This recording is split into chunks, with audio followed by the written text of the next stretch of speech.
Welcome every one. இப்போ நம்ம செம்ம பார்ப்போம். ஸ்மால் கேண்டில்ன்றது லைட் எமிட் பண்ணுற object, illuminated object. 2.5 centimetre height கொடுத்துருக்காங்க. இப்போ h is equal to 2.5 centimetre. Is placed 27 centimetre in front of concave mirror. Concave mirror முன்னாடி எவ்வளோ தூரத்தை தள்ளி ஆப்ஜெக்ட் வச்சுருக்காங்க. -u வந்து 27 சென்டிமீட்டர். சரிங்களா?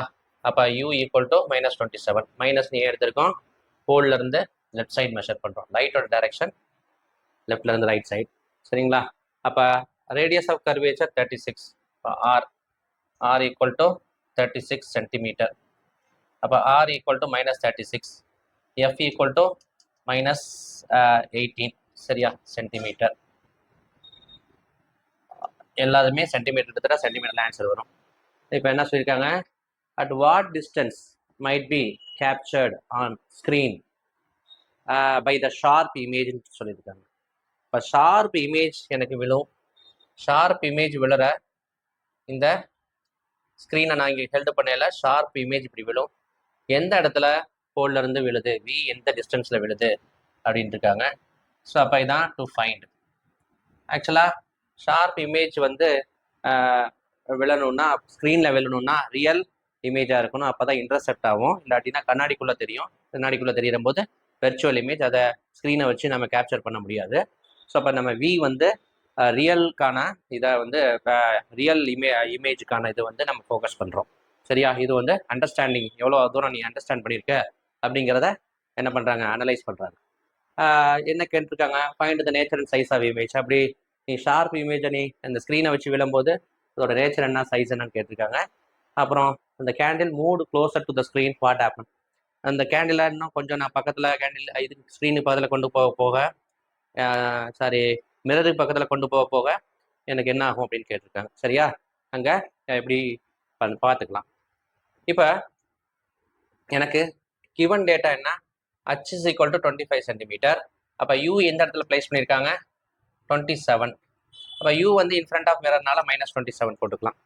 சரியா? அப்போ 1/f equal to 1/v + 1/u mirror formula. Okay, mirror formula focal எவ்வளோ இருக்குது? ஃபோக்கல் வந்து 18 கொடுத்துருக்காங்க. இந்த மைனஸ் ஏன் போடுறேன்? கன்வென்ஷன், போல்ல இருந்து லெஃப்ட் சைடு மெஷர் பண்ணுறோம். 1/v, v தான் தெரியாது.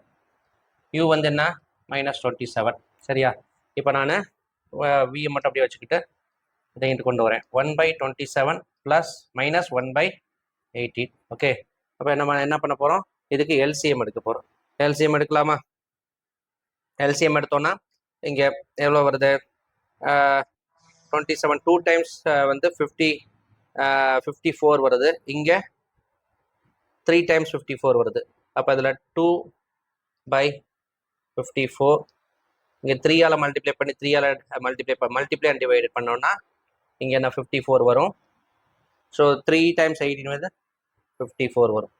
ஓகே, இப்போ 3 டைம்ஸ் மேலே போட்டுக்கலாம். So equal to 1/v. அப்போ என்ன வரும்? 2 - 3. இப்போ -1/54 equal to 1/v. v equal to என்ன வருது? -54 சென்டிமீட்டர். v எவ்வளோ தூரத்தில் இருக்குது? -54 சென்டிமீட்டர். ஆக்சுவலாக கான்கேவ் மிரர் இங்கே வந்து u வந்து 27ல் இருக்குது. அப்போ v வந்து -54ல் இருக்குது. -54னா இன்வெர்டட், இதுதானே இன்வெர்டட் இமேஜ் தானே. சரியா? அப்போ இவ்வளோ தூரத்தில் இருக்குது. அப்போ ரேடியஸ் ஆஃப் கர்வேச்சர் எவ்வளோ? Radius of curvature 36. 36 இங்கே யூங்கிற 27. அப்போ ரேடியஸ் ஆஃப் கர்வேச்சர் r இங்கே இருக்குது. அப்போ இன்னும் நம்ம என்ன பண்ணுறோம்? ஆப்ஜெக்டை உள்நோக்கி போனோம்னா ஃபோக்கஸை தாண்டி உள்ளர போயிடுச்சுன்னா எஃப் இங்கே இருக்குது. ஃபோக்கஸை தாண்டி உள்ளர போகும்போது எஃப்க்கும் பிக்கும் இடையில ஆப்ஜெக்ட் ஹெல்டு பண்ணும்போது இமேஜ் நமக்கு ஸ்க்ரீனில் கிடைக்காது. அது வந்து வெர்ச்சுவல் இமேஜாக தான் கிடைக்கும் அப்படிங்கிறத நம்ம தெரிஞ்சுக்கிறோம். சரிங்களா?